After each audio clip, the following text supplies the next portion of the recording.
So emotions. Now, emotions are obviously one of the most important things we have. It's part of our survival instinct. It's what helps us understand when we're doing something right and doing something wrong, gives us some feedback. And obviously, there's some easy emotions, things like hate and love. I mean, they definitely give us very, very straight, very, very black and white kind of paths. But to my mind, there are a lot of emotions that don't seem to do anything in particular. And honestly, still haven't figured out what they're there for, but yet they're there all the same. And they're extraordinarily powerful emotions. One of those emotions is guilt. Guilt is a crazy, powerful emotion. But if you ask me, I could tell you what its purpose is. It doesn't tell you that you've done something wrong. You already know you did something wrong. It doesn't fix anything that you did wrong because all it does is remind you, hey, guess what? You did something wrong. So guilt, the purpose, I don't know. But I got to be honest with you. It's a huge part of the reason why we make certain decisions. And it's not an emotion that you just plain feel, like all emotions. It's also an emotion that you can give. Take, for example, this week's gospel. I always look at this particular gospel as, or at least I'm reminded of the what's famously referred to as like the 5 stages of grief. I feel like Jesus right now is kind of there. He's definitely aware of what's about to happen to him. He understands it from all of the prophecies. He understands it from what he sees around him. The man is no fool. And as a human, you have to understand that while he is there, putting on a good show and smiling up and trying to be the best preacher that he can and speak the good word, in the back of his mind, this has got to be stressing Jesus out, like big time. Just like you or I, in any situation where we know something bad is about to happen, and it doesn't seem like there's anything in the world that we can do to stop it, And the problem is that when you're really, really upset like this, when you're really, really stressed out like that, one of those stages of grief is going to come really quickly. It's called anger, like that, like so fast. And Jesus was not immune.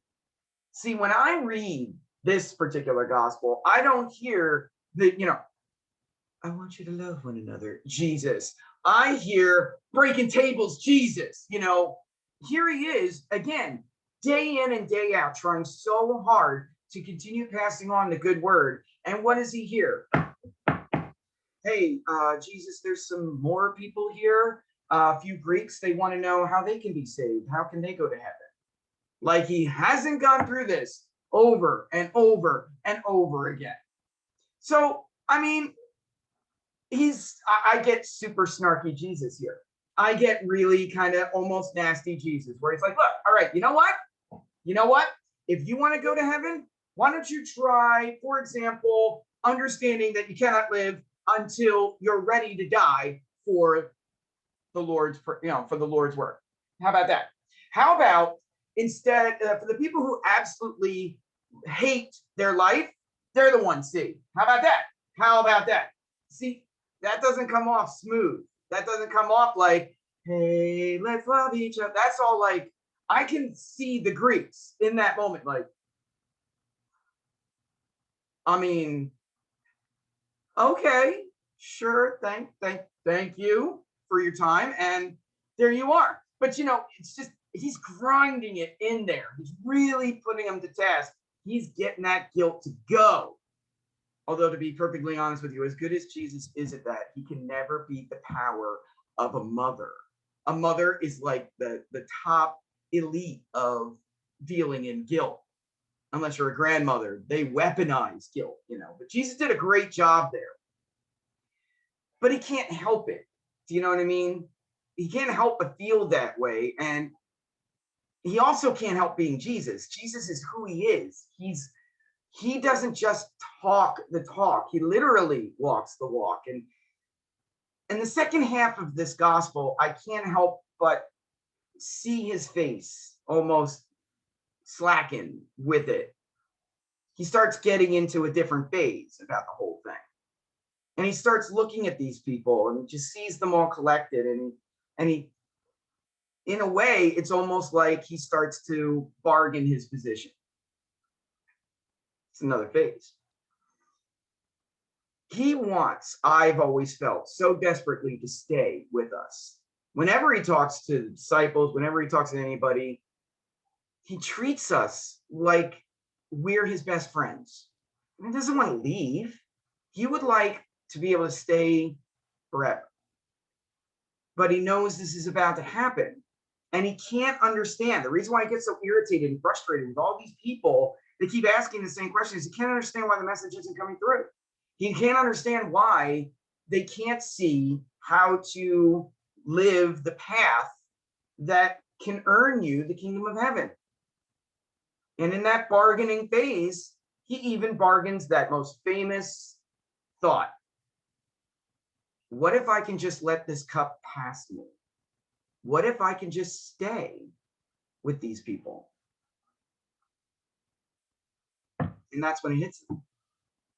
To me, this is an amazing moment in Jesus's life. To me, this is the beginning of the acceptance phase, if you want to put it in psychological terms. But really, he does. It hits him that they can't understand and they can't possibly know because he hasn't done it yet. He hasn't fulfilled his destiny. And as painful as that destiny is, that incredible sacrifice is what finally brings humanity further to understanding what the Lord brought us here to do.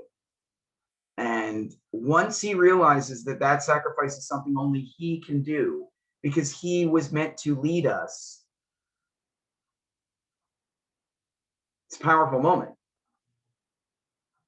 So speaking of a powerful moment, Good Friday, coming up soon. I got a challenge for you for this Good Friday from this gospel to them.